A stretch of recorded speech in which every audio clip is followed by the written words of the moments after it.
Hello, everyone, and welcome back to the STEAM Forward podcast. As always, I'm your host, Savannah, and today let's talk all about summer camp. We're just going to dive into our weekly schedule, some of the things we're doing, and what the students will be learning this summer. I do want to disclaim that we are full for GEN2050. We are now on a wait list. So if you still want your student to join us, just reach out to us and we'll find a possible slot for them. STEAM Forward Podcast. And just a reminder that GEN2050 is closed on two dates. That'll be June 19th. That's a Wednesday for Juneteenth. And it will be closed on Thursday, July 4th. Those are all federal holidays. And we actually get Juneteenth off this year. So that's super exciting and such a fun day to celebrate for me personally. But let's dive in. Before we go through the schedule, I would like to show this prop I have right here. It's Summer of Science, The Land. If you didn't know, we partner with Frost Science Museum. So that's Philip and Patricia Museum of Science. And so last year was our first partnership with them. This year is our second partnership. And so last year we learned all about the seas. And so this year we're learning all about the land. So they have collaborated with our team as well as the museum, and they have put together a curriculum that we can teach the students. They're very informal science, hands-on activities, so students can learn more about the land. And so if we look through the book, we can see topics like the kids are going to learn about fossils. They're going to learn about panthers and how we can help with the declining population. We can learn about fresh water.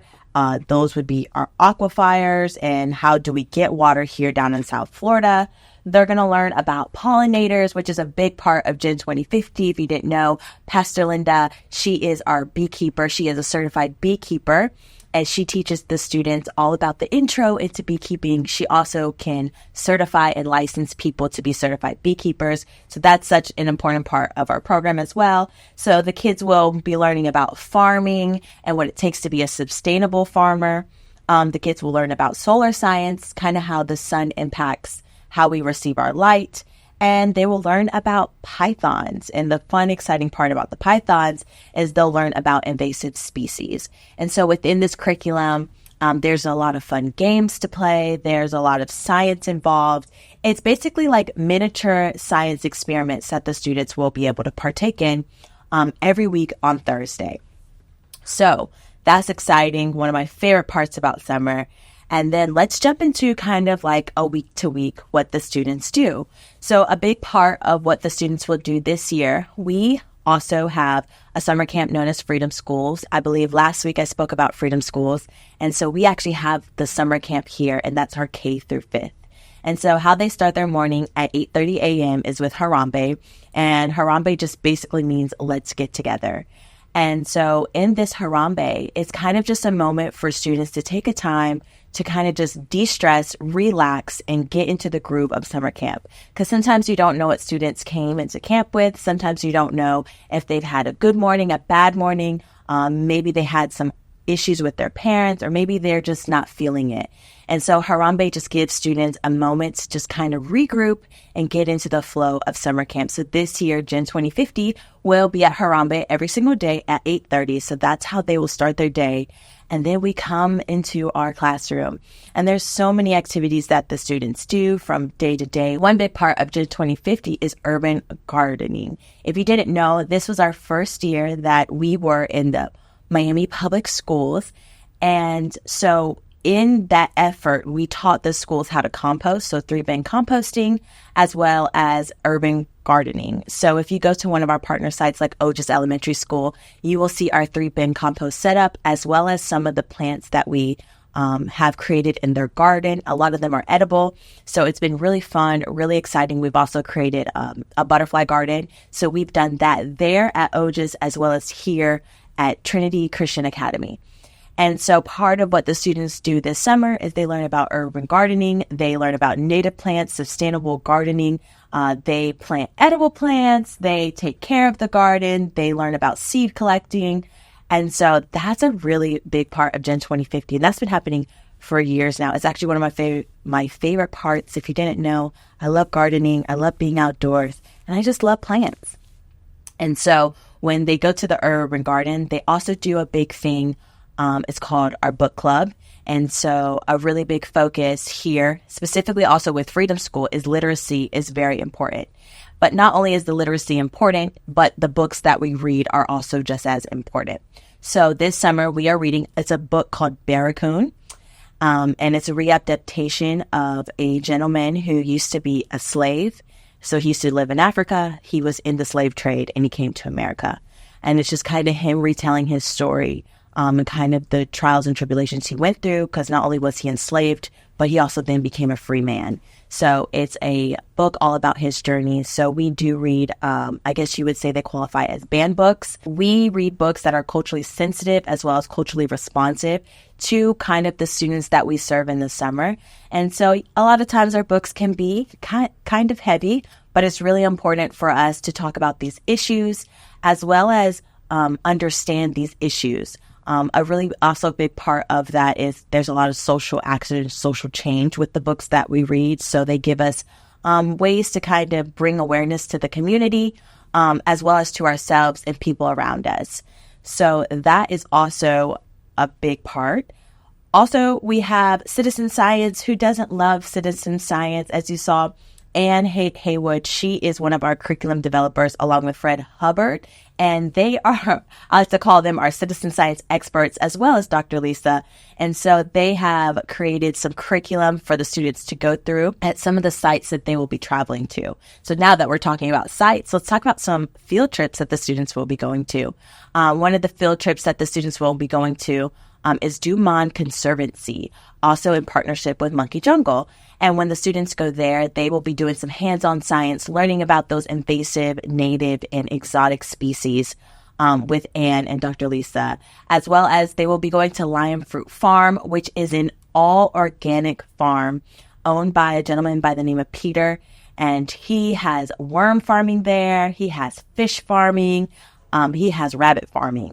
And so he is a very big partner, a big player in the game, I would say, of called worm castings. And so he knows all about worm tea and how to make organic gardens. He has such a beautiful place that he owns. And another field trip that the students will be going on is obviously to Philip and Patricia Museum of Science. It would make sense that we have the curriculum and they get to take a field trip there. But along with taking that field trip, what I love about our curriculum is that they curate it's a scavenger hunt, if you will. So they'll put like specific exhibits that students should see in their field trip with the curriculum that we learned. So it's they're learning about it and now they're able to go see it in real life. They're able to see exhibits that have been put together with the material that they have learned in the summer. And another one of our field trips, the best but not least, is to Biscayne National Park. And Biscayne National Park is always a fun time because a big part of that is we get to take this boat out to Boca Chica Island. And Boca Chica Island has lots of history with it. And the students can go on this boat and then they get to explore the island. And they get to see a lot of the native plants that are grown there, as well as the history and kind of how Boca Chica Island became about. And a big part of that is with limestone. And they learn about how Boca Chica Island became all about. And then when they get back from the island, a lot of times we do either a lionfish dissection, which if you didn't know, lionfish are invasive species. So they have their own team there that collects these lionfish for the students to dissect, which is always a fun time. Sometimes they do a plankton lab. So they just kind of learn more about the plankton. Is it healthy? Is it having a hard time thriving? What might be the conditions that the plankton is living in. And sometimes they even get to go kayaking and canoeing. So Biscayne National Park is always a treasure. And that is usually like our yearly end of summer camp field trip. As well as they will be doing futuristic tech. As you know, Pastor David Freeman is always on the podcast. And so Pastor David has a treat for them this summer. They usually create a game on a platform called Scratch, but he's giving even more tools and platforms to create a more expansive idea of a game, a more interactive idea. And Pastor David, what's really exciting that I think this summer is the incorporation of Avatar Buddy with futuristic tech. I think it's going to help a lot of us. And we will be having some modules from a young lady. Her name is Jarrell Washington. She creates culturally responsive teaching. So she has some great things for the students to learn this summer. Of course, we have lots of documentaries for the kids to dive into.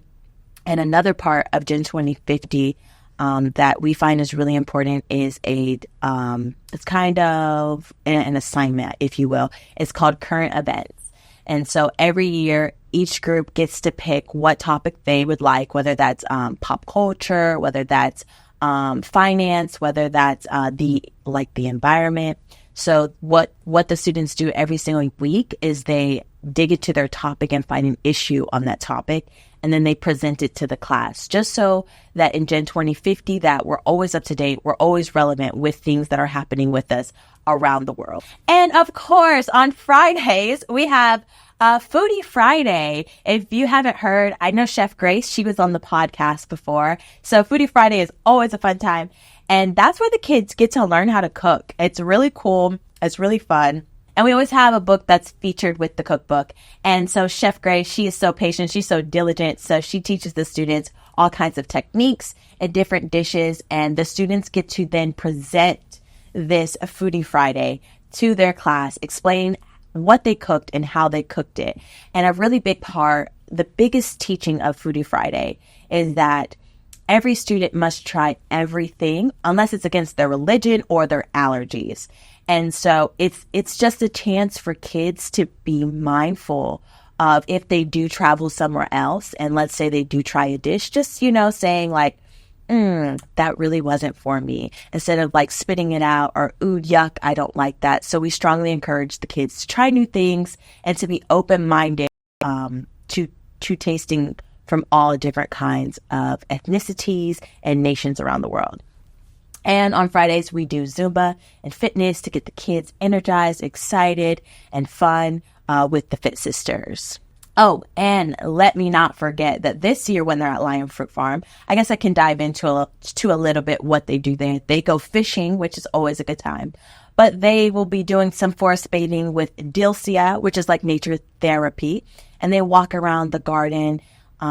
They walk around the farm and they're able to get some therapy with some nature. And then they will do some mindfulness and expressive arts with Lucci. She's also been on the podcast as well. So every single week, every single hour, the students are doing something completely different every day. Lots of traveling and lots of fun and just different ways for students to learn. So I'm excited for the summer. I think it's going to be great. It's going to be fantastic. We have some great mentors. We have some great staff. And I think your students are in for a treat. So all in all, Gen 2050 is a great opportunity for your student to be a part of. I think that when they first start, it can be a little, they're like, wow, like I have to get dirty and dig in the dirt, or they have to sit down and take a moment for themselves in mindfulness. So it's a lot of new things that students learn. But I think at the end, what I notice and what I realize is the students are truly changed, that they are empowered and they make a difference not only in themselves, but their family, their friends, and the community around them, that they start to care about things that they've never cared about before, as well as really find a passion and how they want to make the world a better place. And as always, we close the podcast with the word of the day. And the word of the day I'm choosing today, I think is only appropriate, is empower. And so I chose empower because that's what Gen 2050 does. It empowers the youth of today who are going to be the people making the rules and making the changes for years to come. Thank you guys so much for tuning in. I'm super excited. It's going to be a great summer. See you guys next week. And as always, a special thanks to our sponsors, the Children's Trust and Trinity Church. And don't forget that there are 3 ways in which you can listen or watch this podcast. If you'd like to listen, follow us on Apple or Spotify. If you'd like to watch, follow us on YouTube. Make sure that you subscribe, like, and click that bell for post notifications. Steam Forward Podcast.